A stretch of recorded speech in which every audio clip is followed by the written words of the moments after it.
오늘 그 시대를 정말 치열하게 다시 일으켜 세우고 다시 도덕국가를 만들기 위해서 온갖 열정을 다하고 목숨까지 잃었던 조광조 선생을 통해서 우리가 시대정신 또 시대의 울림 그리고 역사는 끝나는 것이 아니다 하는 진정한 그런 역사에 대한 신뢰, 이런 부분을 우리 함께 하시도록 하겠습니다.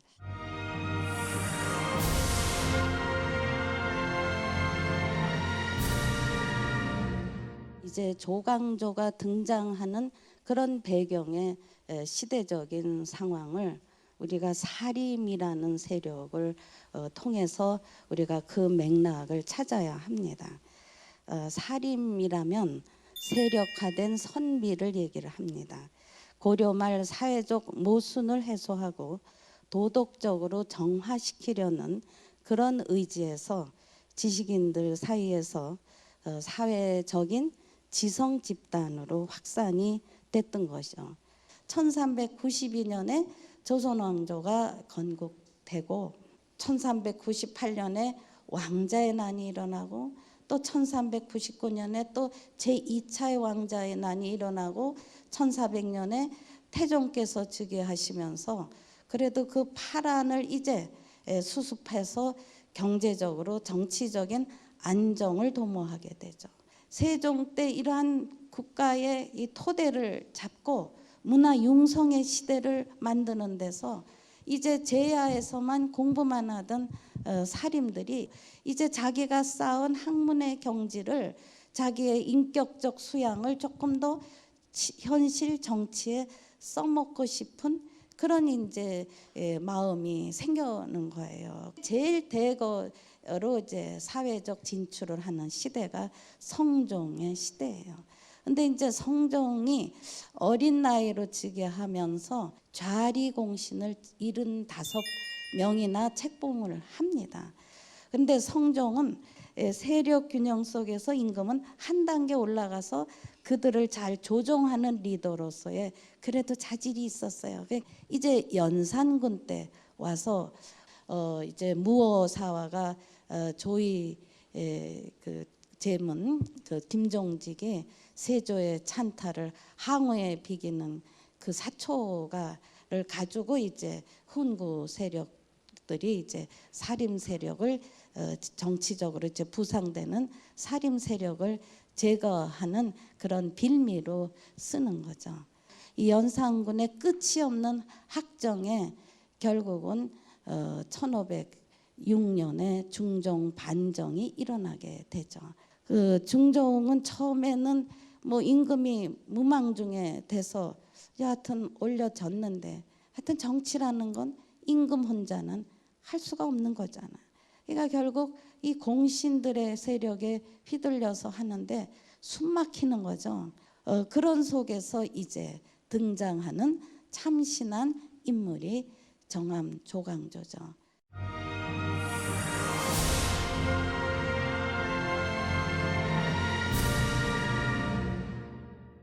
과거 시험에서 그 진사시에선 1등으로 급제를 하시고 1515년에 이제 이 알성에서 이제 급제하고는 처음서부터 이제 관직으로 이제 계속 승진의 가도를 달리는데 우선 중종의 질문도 공자께서는 자신이 등용되면 3년 이내에 정치의 시료를 거둘 수 있다 했는데 내가 즉위한 지 10년이 지났는데 나라의 기강과 법도가 서지 못하였다. 그 까닭은 무엇인가? 첫 번째는 조광조의 답은 이 임금이 그렇게 어렵다 하시는데 어려울 일이 아니다는 거예요. 도라는 거는 천명의 순리, 하늘의 뜻을 그대로 받아서 기본적으로 나라의 성현의 도리를 바탕으로 나라의 기강을 세워서 백성을 다스리면 아무런 어려움이 없다. 그러니까 옳은 것은 옳다고 하고 그른 것은 그르다. 오로지 일맥상통하고 항상 일체된 그러한 도를 세우면 나라의 기강은 자연적으로 세워질 수 있었다는 거죠. 그러니까 공자의 마음이 천지의 마음이기 때문에 그 말대로만 실천하면 아무 어려움이 없을 것이다. 그래서 정암이 여기에서 도를 간통할 때 제일 중심으로 삼는 것이 마음과 정성이다, 성심이다. 성심껏 그 마음을 세워서 진정을 다해서 실천하면 되지 않겠느냐. 두 번째는 신하들하고 협력이에요. 임금 혼자는 절대로 해나갈 수 없다, 이것을. 그런 데서 좋은 신하들을 같이 함께 풀어가는 그런 조화의 지혜가 필요하다. 하늘이 아무리 움직여도 사계절이 함께 움직여주지 않으면 안 된다. 임금은 하늘이고 신하는 사계절이기 때문에 같이 운영의 묘를 살려서 조화의 지혜를 풀어가야 되자. 그래서 옛날의 성군들은 항상 현명한 재상들과 신하들과 정성스러운 뜻을 다해서 서로를 믿고 또 서로가 해야 할 바를 함께 논의하고 실천했을 때 이제 요순 시대를 구현할 수 있다는.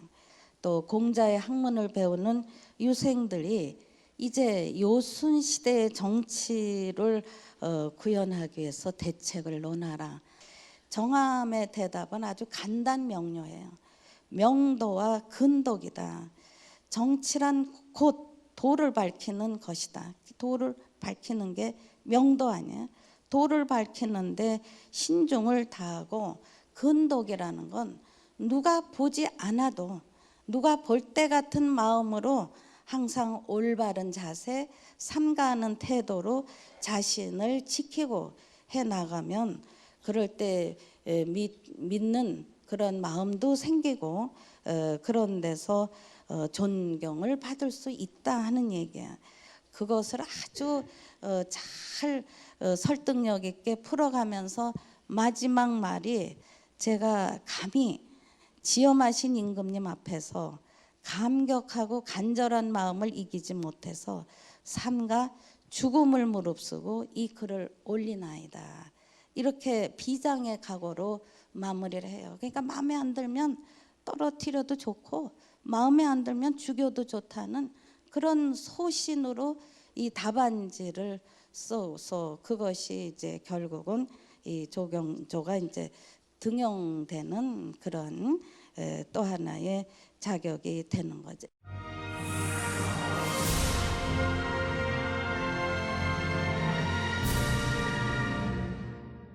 결국 정치라는 거는 권력이고 거기에서 세력이 형성돼야 되는데, 지금 중종 자체도 세자 시절이 없었고 또 반정에서 함께 풀어갔던 그런 지지 기반이 그렇게 지금 확고하지 못한 그런 상태에서 이제 조광조라는 참신한 이제 선비를 동원해서 그 임금을 압박을 가하는 그런 이제 훈신 세력들을 좀 견제하려는 그런 마음에서 이제 만났는데, 이것을 풀어가는데 이제 조광조는 그동안 해이해진 이 도덕국가의 일단은 기강을 바로 잡는 데부터 이제 헌신의 힘을 기울이는 거예요.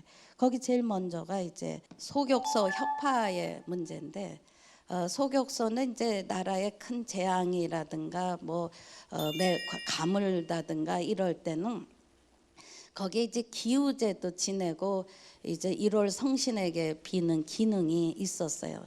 그러니까 이게 유교는 내세 구원의 종교 사상이 아니기 때문에 죽은 자의 명복을 빈다든가 이런 부분은 어쩔 수 없이 부분적으로 불교에 의지할 수밖에 없는 그런 또 상황도 있는 거예요. 그런데 이제 여기에서 도교의 그런 1월 성신의 제사를 지내는 건 이건 유교 국가에서 있을 수 없다. 그럴 때 이제 이 중종께서는 이거는 이미 선왕께서 다 하신 일이라 지금 함부로 이거를 없앨 수는 없다 하면서 조광조의 입장에선 처음에는 반대였어요. 그럴 때 이제 조광조는 자기의 소신을 굽히지 않고 완강한 입장에서 다시 결국 중종이 집니다. 그다음에 이제 천거제 현량가의 실시인데, 관료를 뽑는다는 거는 더 공정하고 또 아주 참신하고 능력 있고 인격 있는 그런 인물을 뽑아야 하는데, 과거 시험이라는 게 시험지로 사람을 판가름하는 데서 시험지 한 장으로 그 인격을 볼 수 있겠느냐. 그래서 면접도 하고 대면도 하고 또 시험도 보는 그런 병행제를 생각을 한 거예요. 그런데 이제 1519년에 4월에 현량가를 실시했을 때 28명이 뽑히는데, 여기에서 이제 반대의 훈신 세력들에게 공격을 당하는 거죠. 뽑힌 사람들이 다 조광조의 일파다 하는 거야. 자기 측근 세력을 뽑기 위한 그런 통로였지, 아주 공정하게 순수하게 좋은 참신한 인격 있는 인재만을 뽑기 위한 건 아니다 하고 이제 공격을 가하기 시작을 해요. 거기에다가 이제 소학과 향약의 보급 운동은 지방자치대의 확산인데, 이제 지방의 교화 정책으로 소학 운동이라든가 향약을 보급하게 되는 거죠.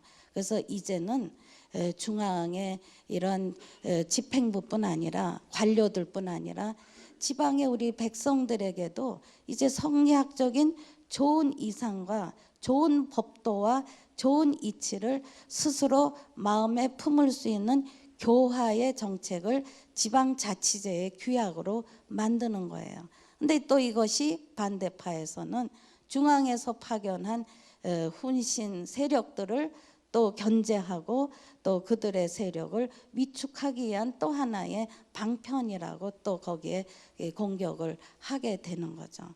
여기에 가장 큰 이제 하나의 발화선이 된 것이 위훈 삭제 사건이죠. 1519년에 조광조가 본격적으로 전국 공신 117명을 보니까 가짜가 너무 많다 해서 3분의 2에 해당되는 76명의 공신들을 삭제하라는 중종의 이제 요구를 아주 강력하게 하는 거죠.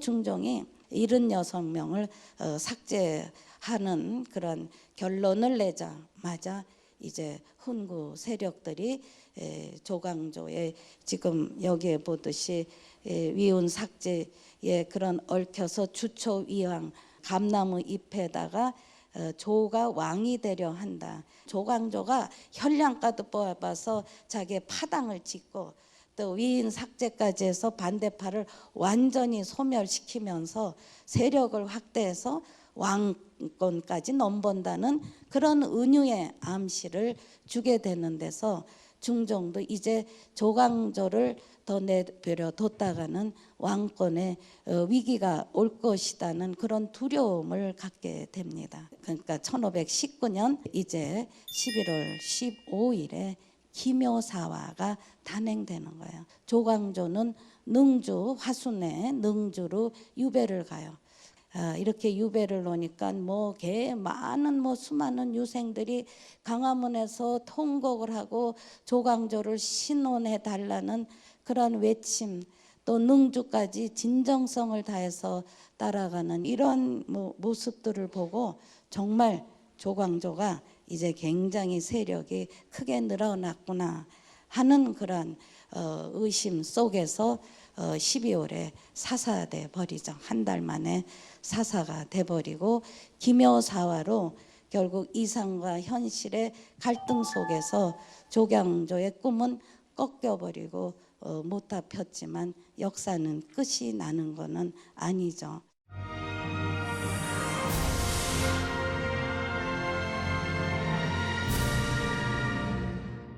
이제 태계 이황 선생께서는 결국 자질은 충분했는데 때가 너무 일렀다.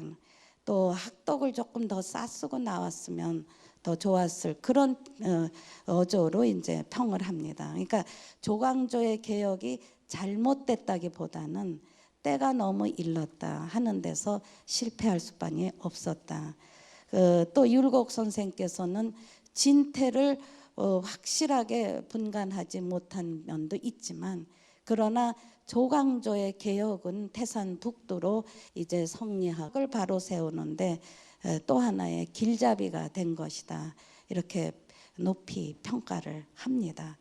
우리가 조광조 선생이 남겨준 그런 늘 푸르른 변하지 않는 그런 하늘의 순리를 따르고 그 도를 지키는 그런 마음에 변함없는 소나무 같은 마음은 성공이 더 우선이냐, 결국 경쟁에서 승리가 더 우선이냐, 그런 것보다 우리가 인간이 가는 길, 바로 인문학이라는 건 인간이 참되게 걸어온 길을 가르쳐 줄 때 이렇게 우리 선현들이 남겨준 한결같은 굽히지 않는 그런 도덕의, 그런 유교의, 그런 공명의 메아리는 지금도 우리가 끝나지 않는 시대에 대한 울림이고 미래에 대한 나침판이라고 생각하면서 오늘 강의를 마치겠습니다.